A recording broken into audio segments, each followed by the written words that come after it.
Hello everyone, SirMonkeySuit Azapi here, back again with Attack on Titan Season 4. We're on episode 26, and before we get into what happened last time, because I do need to re-jog my memory, it has been a while, I think about a month or so, since I last watched it, and obviously it's the last video that I uploaded as well, so I am sorry about the long wait to all of you, because I know that you are eager to watch my reactions, specifically to this show. I mean, it's my most watched reaction show on the channel.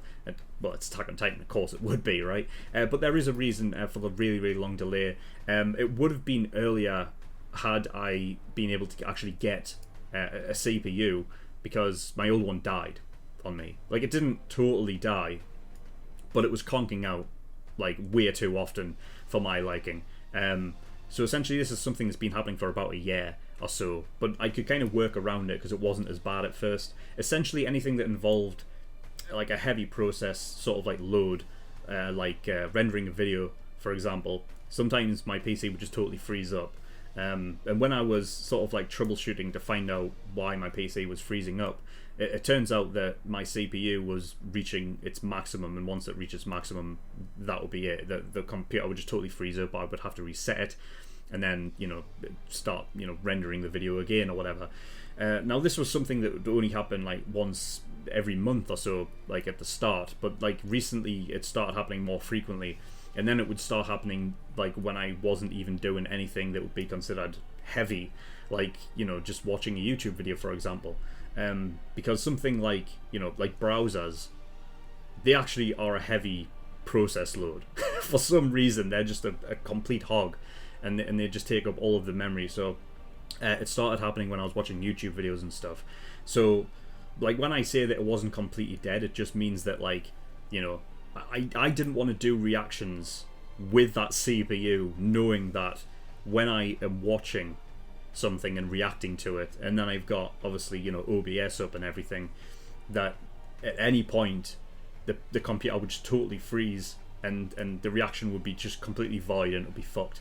And there's been something like in the past where I think with like My Hero Academia, there's an episode in season 2 that I completely kind of lost, and I hate like that idea for it. I kind of like something like that's OCD in my brain, just like hates the idea that there's one missing there. I just really hate the idea of it. So I don't want to get to the point where like I react to something and then it's just completely gone and it's fucked and I can't do anything about it. So I had to wait for a new CPU. I had to wait to get the money, really, because they're not cheap. So it took me a couple of weeks to be able to get it, but I do have it now, so everything should be fine going ahead. All of the rest of the episodes for this season of Attack on Titan are out now, so I can just get them out, and I'm excited to get back into it. So yeah.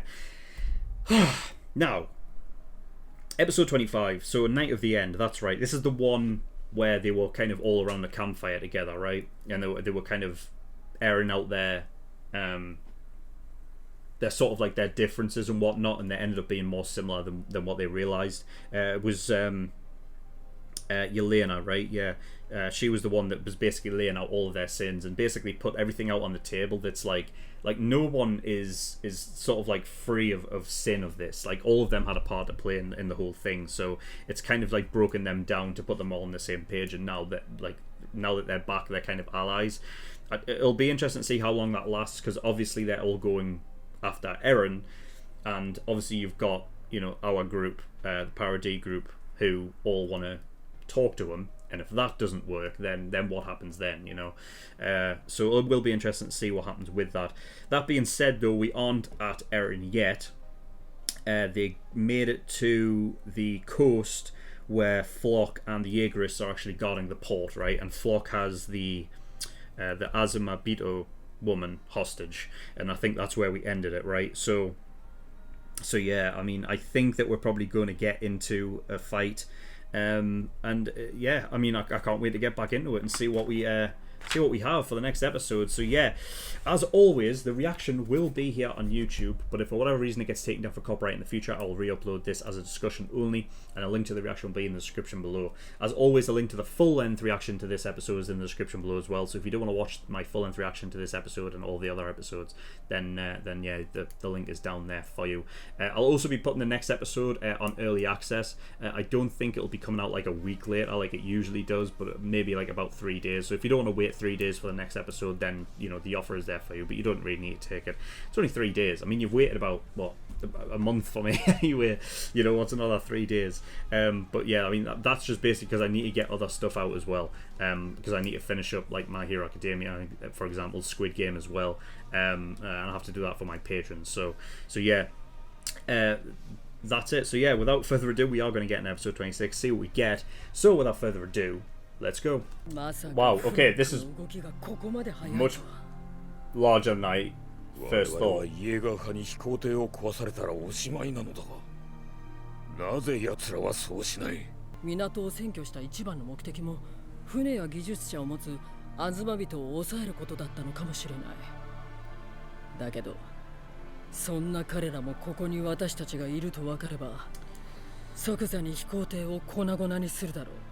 So what do you do then? Do you sneak attack it? Like, do it at night? What, storm? The storm rolling in? I'm guessing that's what it is. Might give them some cover if it's dark enough, so we could be going in stealthily, because they'll have to stop the flying ship from being destroyed. Traitor. Jesus. I mean... They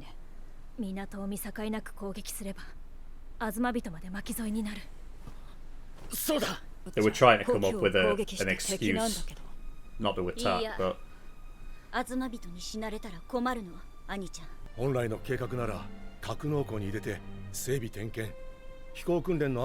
Yeah, they don't even have time for like to train or anything. God, the longer it takes as well, like the more that Eren gets, you know.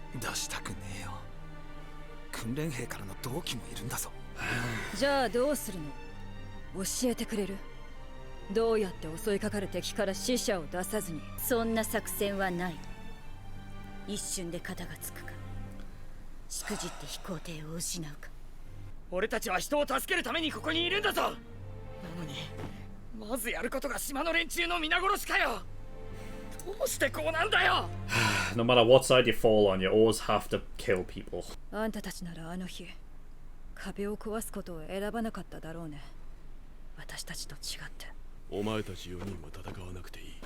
Yeah, Reiner figured out the reason why Eren's doing it is to keep his friends out of the fight.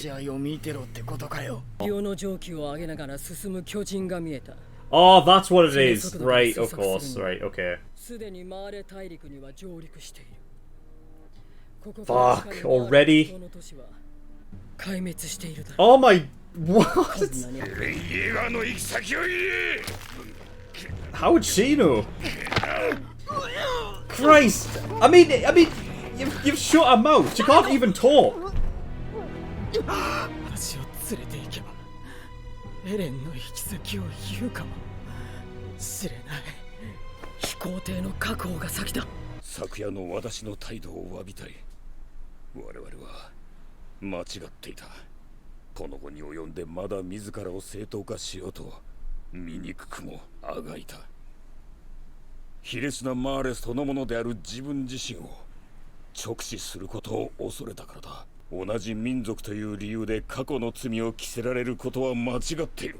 I like they can acknowledge this.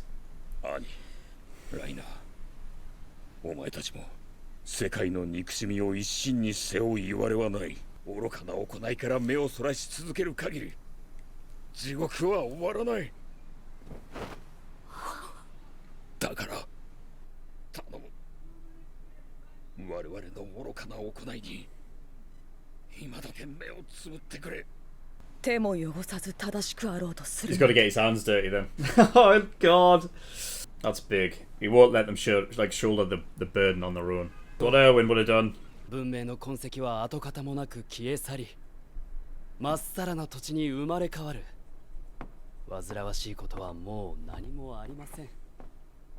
あなた方はただこの島に貢献してくれればいいのです。これでパラディ島は安泰だとお考えのようでしたら、お気の毒に何も変わらず同様の殺し合いを繰り返すことでしょう。Yeah, once everyone's dead, who else is left to kill? 飛行艇も航海術も我々の身の丈には合わない代物だと欲を立てば不安の種は詰める。いいですか？今までどこにいた？何を騒いでいる？車力の巨人を追ってたんだよ。 Nice. 奴ら鎧と Nice. 一緒だ。海を泳いで逃げた。早くしないと逃げられる。今すぐ飛行艇が必要だ。君こそ何をやってるんだ。車力を追ってなかったのか。南に逃げるに決まっているだろう。奴らはちゃんとおにゃんこぽんを殺したんだぞ。 Nice acting by Armin there as well. 急いでアズマビトの整備士を連れて Managed to get the tears flowing. マレー、止まるんだ。出せ、サメール、何をやってるんだ。 Shit, they were planning to blow it up. 海に逃げたマーレの残党をその飛行艇で追うんだよ。落ち着けよ、二人とも。I remember Daz as well. He was from way back, wasn't he? そんなことやるわけねえだろ。そうだよ。エレンを止めたらこの島はどうなるんだよ。俺たちせっかく助かるのに、お前らがこの島をまた危険にするわけないよな。 God. お前らが裏切ってたらどうしていいかわかんねえし。 The lie straight to the face. 早く爆弾を取ってくれよ。 God, the fucking faces! It's not a great poker face, guys, but at least it seems to be working, I suppose. Oh! フロックがアズマビトの整備士を素直に渡してくれれば、 Open up. 成功すれば I don't 無 know. 用な血は流れ I ない。 don't know. I don't think it'll ever go that well. 南へ逃げると分かっている敵を追うなら機関車を使った方が早い。 Damn it, I knew we'd be 馬を suspecting. 休ませながら移動するよりずっとやっぱり不安の種は積んでおくべきか。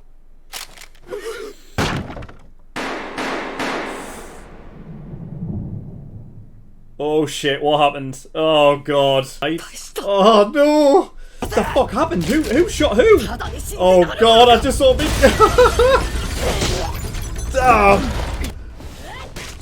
Oh, it left an imprint. ミカサ、アルミン、コニー、エルディアを Fuck! 殺せ I mean, Armin can't transform here. He can't. He's gonna destroy everything, so. Damn. You're gonna have to kill them. You're gonna have to kill them. Oh fuck! No! Shit! He's gonna transform. He's gonna transform. He's gonna transform. He has to. サムエル I don't know. He might be able to hold off if it's not. 裏切ったんだろう、コーニー。 Damn it! 畜生、なんでこんな。 Where's Rainer and Annie? エヴァのない地下にこもるつもりか。 Oh, here he comes! Come on, Rainer! Oh, we'll finally get to see the female Titan again. Oh shit! Damn! Oh, you're fucked now. You use this chance. Yes, there we go. Good distraction. I mean, Flock was just never going to allow it to happen, was he? Yes! Cool. I haven't seen it so long! Ugh. Cool shot. Oh, God. You know what that kick reminds me of? God, Armin. やめろよ。アルミン、俺たちは仲間じゃないのかよ。 Ah, お前たちは仲間だよ。 it's like Bertolt again. 俺は Can't do it. 誰かがやらなくちゃいけないんだよ。 Yeah.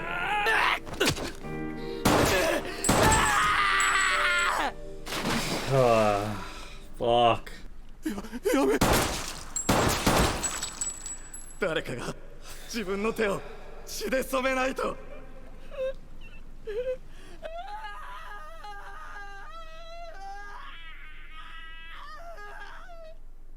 Oh, yeah, that sucks, man.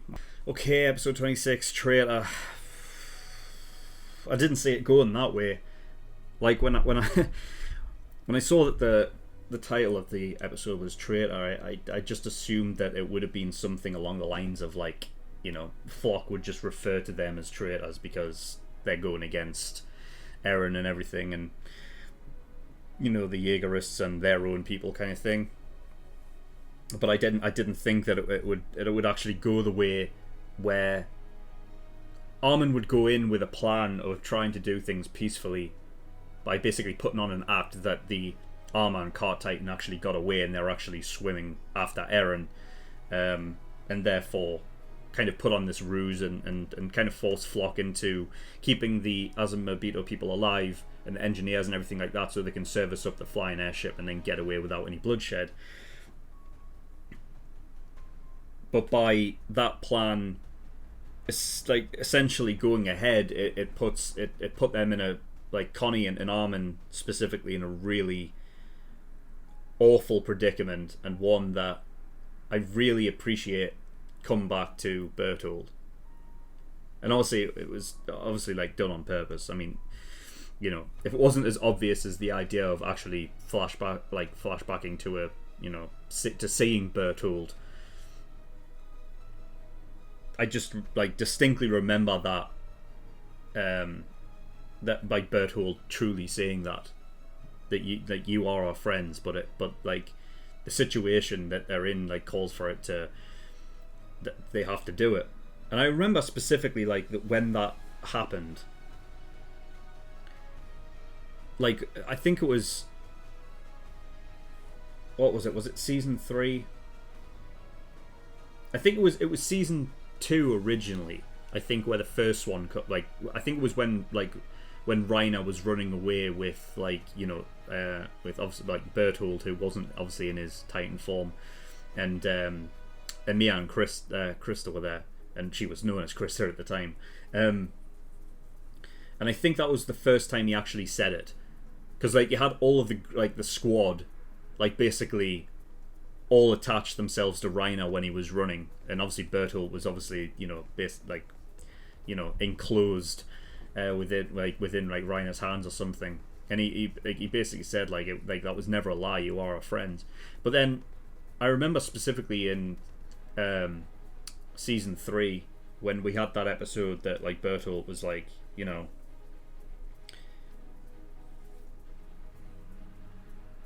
I think it was, wasn't it? I don't know, I can't remember. But I remember just being specifically like, what do you mean? Like, how can that make any sense whatsoever?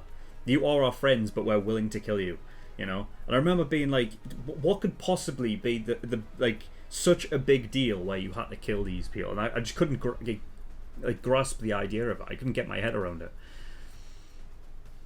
And I think that's what's so great about, you know, the show, about setting it up in a way where it originally started out as the people on Paradis were the victims, right? And it's still a heavy theme, but it's obviously things that have happened in the past where the previous victims, everyone from their side sees themselves as a victim, right? But looking in, obviously, on the show from your point of view, it's the people who are, you know, within the walls that are being attacked for seemingly, like, no reason. And I love the fact that it's transitioned and actually flipped on its head, that now that you've got the likes of Eren, who refuses for this to be the case anymore, and he's going out to destroy the rest of them, like, that it's flipped on its head, and now you see, like, it from the sort of the other side, and seeing our own, you know, own characters in a way that we've grew up with have to basically go through the exact same thing. And having Connie be the one to, you know, to go through with that is tough, because he got over this whole, you know, I mean, it was only a couple episodes ago when he was about to feed Falco to his mother, and I mean, something that had been, like, so traumatizing for him, his own mother, and what he had in his hands was able to bring her back. and he had to have the sort of the, you know, I mean, Armin played obviously a massive part where obviously Connie was never going to allow Armin to kill himself on his behalf, but it took that, and then the strength to come out on the other side of it and basically say to himself like, no, this is it. This is where I promised that I wanted to become like a sort of like a model soldier, and that's what I'll become. Let's go save the world. And then all of a sudden he's having to do things that are unbecoming of a model soldier. Like they're not what a model soldier does. So again, he's so quickly after that whole sort of development of his character, he's had to do something that he never would ever want to do. But it just shows you the how bad it can be, you know, and how bad it's been throughout the entire show. People always having to do things that they don't really want to do. So yeah, mad. At the I thought the way that the episode ended was like really, really poignant. And I mean, even like from the start of the episode where they're like, you know, they're scouting out essentially like what's going on around the port and whatever, and they're basically saying, well, you know, like, well, what's the plan? Oh, well, we can kind of like, keep them at bay while the Azumabitos kind of like work on it and stuff. And it's like, well, I said that's never going to happen. While Flock is there, it's not like I had no doubt in my mind that it would turn sour, because he has no sort of regard. I think, like I've said before, I think he's developed this sort of just power hungry nature kind of thing where he's in charge, what he says goes, and it's almost like even if there was any inkling at all, which, you know, to some degree there like kind of like was, where he was like, huh, but then obviously he starts to suspect and he thinks about it, why are you taking the horse instead of the train, why are you sneaking around? But like I feel like even if that thought wasn't in his head, like if Armin and whatnot did come by train or whatever, they weren't sneaking around. Like I would just feel like even then I would just feel like Flock would find some reason to not let it happen. So, you know, I just feel like he wants that control. So yeah, I mean, I don't think I don't know. I don't know if he's long for this world. I don't know if they'll keep him alive, because they're kind of a group now, like, you know, the group that's going after Eren, they're kind of a group that's more like kind of a squad sort of like heading out. They're not staying in one spot. Like they don't have their own people on, like, staying on Paradis where they can like lock up Flock and keep an eye on him. You know what I mean? Like I feel like that entire group's just going off to, like, you know, against Eren. So it's not like they can kind of keep a hold of him. So I'm wondering if he's about to die. But I mean, the female Titan and the armored Titan, so like Reiner and Annie, both transformed directly behind him. You know, so I was thinking this is it. This is where he's going to die. That didn't happen, but, you know, we'll see what happens coming up. You know, I don't know if he's going to make it, but we'll see. I kind of hope that he doesn't, because he just comes across as a dick, you know. So yeah, the very start of the episode, like when the clouds were coming in, I was like, what? That's a storm rolling in? My immediate thought was like a storm, because I was thinking, right, so they're talking about a plan where like they need to get in without them destroying the ship.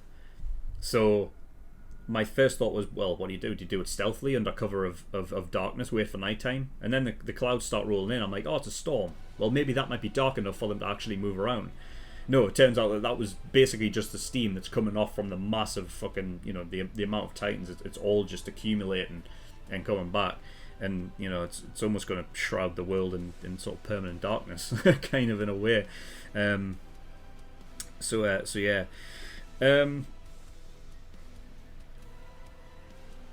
I did like as well, like, that Connie was, and the, you know, the group, they were kind of trying to come up with an excuse to not be able to, like, you know, to not have to go through with killing them. I mean, you saw it immediately, like, kind of like on Connie's face, when Mikasa was like, he says, well, if we start fighting, the Amazabitos are going to be in the way and they're going to get caught up in it. And, you know, immediately Connie was like, yeah, exactly. almost like, you know, like it's like they were looking for any excuse not to turn it into a fight. Unfortunately, that's the way that it ended up going, but, you know, the Azumabitos are still alive at this point.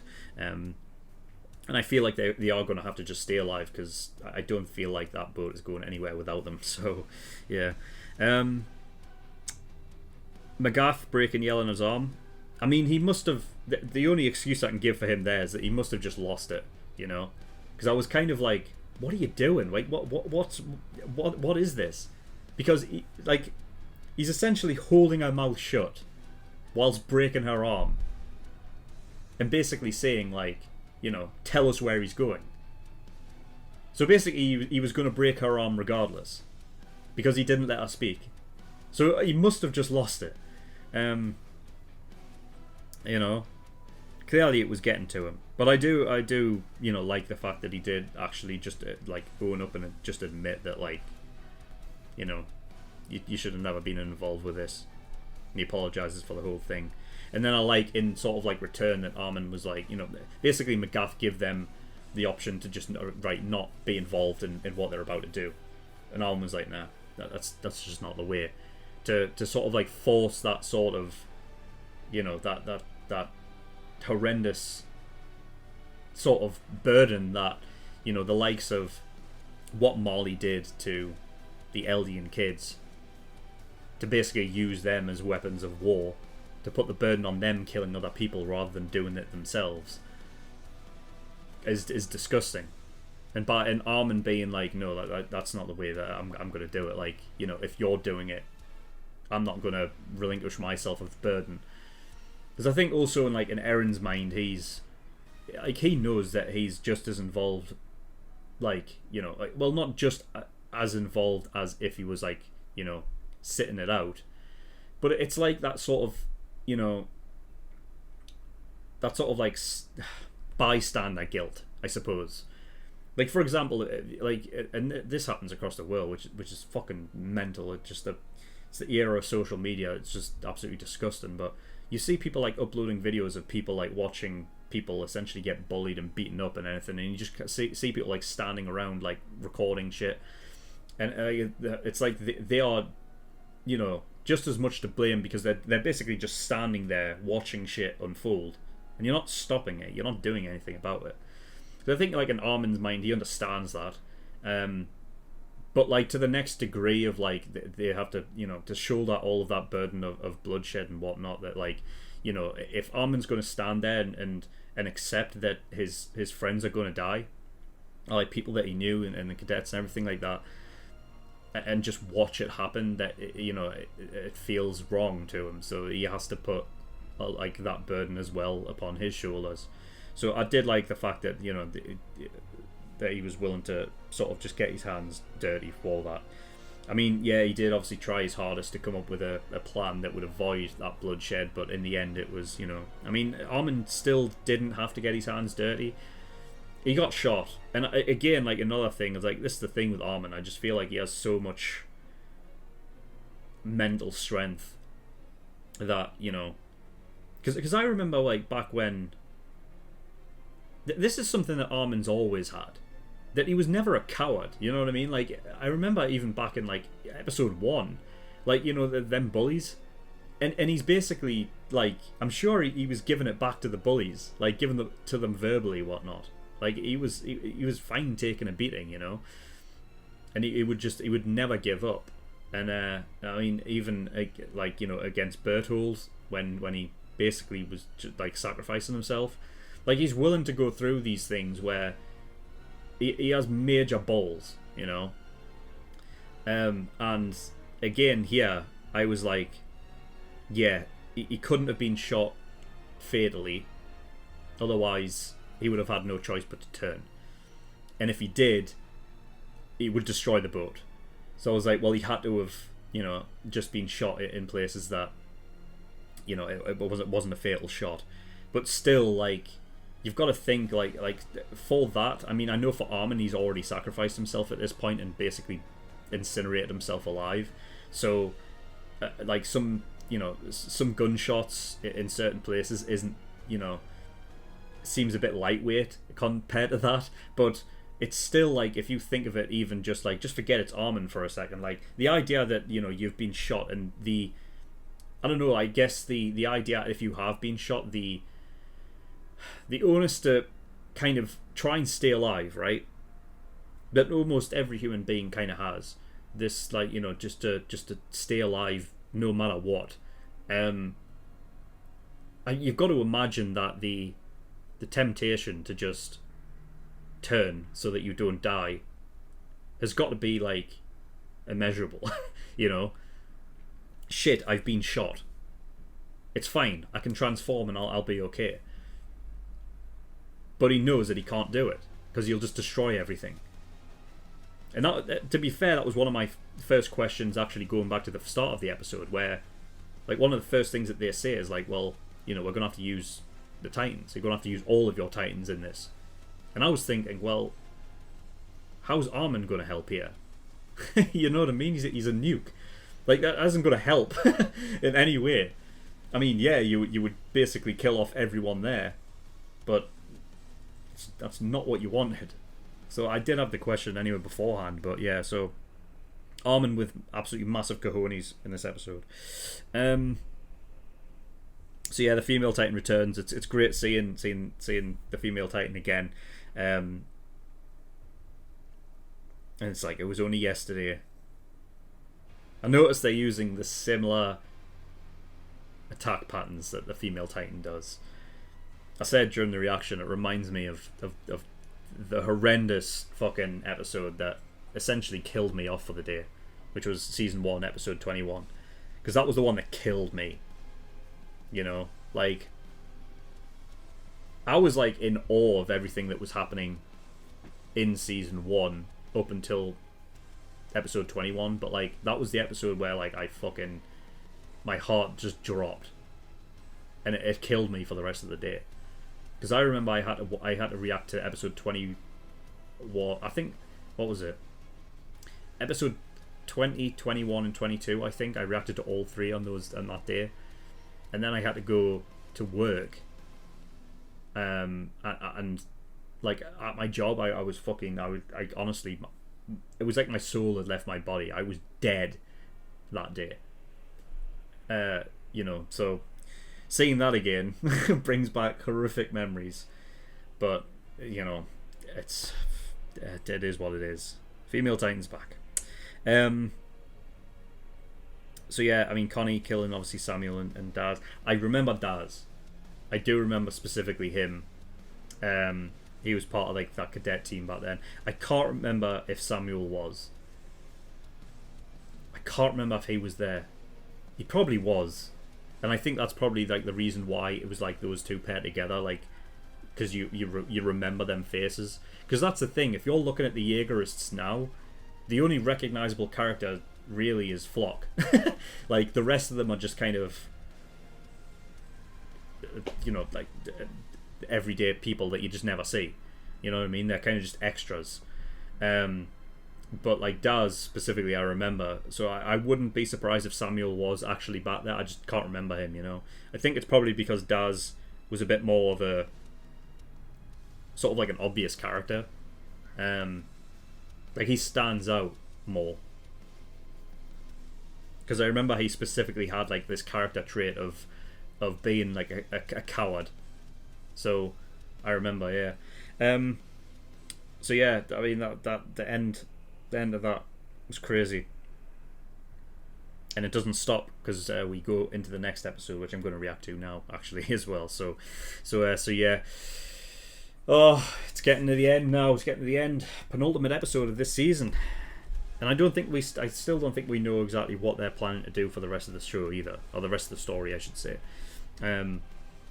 Whether it's part 3 or a movie or whatever. So yeah, that is the end of that episode in this video though. So thank you everyone for watching. In the description we'll have links to certain things. One of them is the Discord. You can get yourself over there if you wish. And I also have a Patreon page as well. So if you do want to support me on Patreon, that'd be very much appreciated. There is a bunch of different tiers and rewards there, like early access gives you access to shows a week early. There's the full length tier which gives you access to full length reactions to all the shows I do. And then there is the exclusive tier which gives you access to full length movie reactions and everything like that, which are coming back very soon as well. So keep an eye out for those. But that is all I've got. So thank you for watching. I'll see you all next time. Bye bye.